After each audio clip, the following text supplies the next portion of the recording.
مذاق جو خون بن گیا، ذات پر حملہ، خاندان کا انجام۔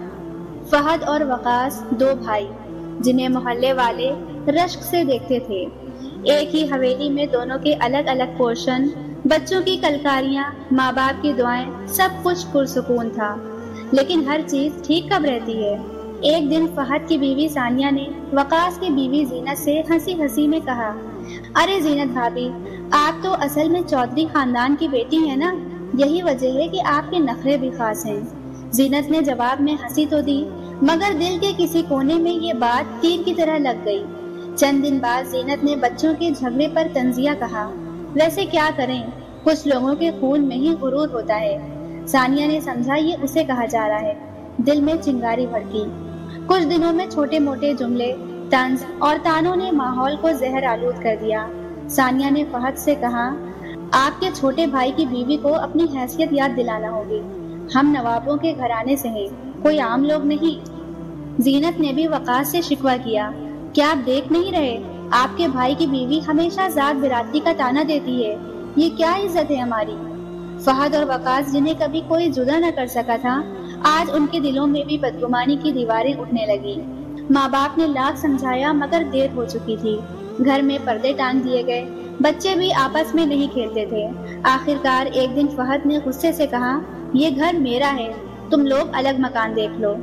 وقاص نے بھی جواب دیا، رہنے دو، ہم اپنی زمین پر مکان بنا لیں گے۔ دونوں بھائی الگ ہو گئے، ماں باپ کے دل ٹوٹ گئے، محلے والے سرگوشیوں میں باتیں کرنے لگے۔ دونوں بھائیوں کے بیٹے ایک دن بازار میں آپس میں الجھ پڑے، بات اتنی بڑی کہ ہاتھا پائی ہوئی، اور پھر ایک خنجر چل گیا۔ وقاص کا بیٹا اسپتال پہنچا، فہد کا بیٹا حوالات پہنچا۔ ماں باپ اسی دن دنیا سے رخصت ہو گئے، شاید یہ منظر دیکھنے کی ہمت نہ تھی۔ وہ دو بھائی جو کبھی مثال تھے، آج محلے میں بدنامی کی علامت بنے ہوئے تھے۔ یہ کہانی شاید فرضی لگے، لیکن کتنے ہی گھروں میں ایسی تلخیاں ذات، نسل اور برادری کے تانوں سے شروع ہوئیں۔ کیا ہم بھول گئے کہ زبان کا زخم تلوار سے گہرا ہوتا ہے؟ کیا ہم نے سوچا کہ ہماری نسلیں ہماری زبان کی قیمت چکائیں گی؟ قرآن میں اللہ تعالیٰ نے ارشاد فرمایا کہ اے ایمان والوں، نہ مرد مردوں کا مذاق اڑائیں، ممکن ہے کہ وہ ان سے بہتر ہوں، اور نہ عورتیں عورتوں کا مذاق اڑائیں، ممکن ہے کہ وہ ان سے بہتر ہوں، اور ایک دوسرے کو تانے نہ دو اور نہ ہی برے القاب سے پکارو۔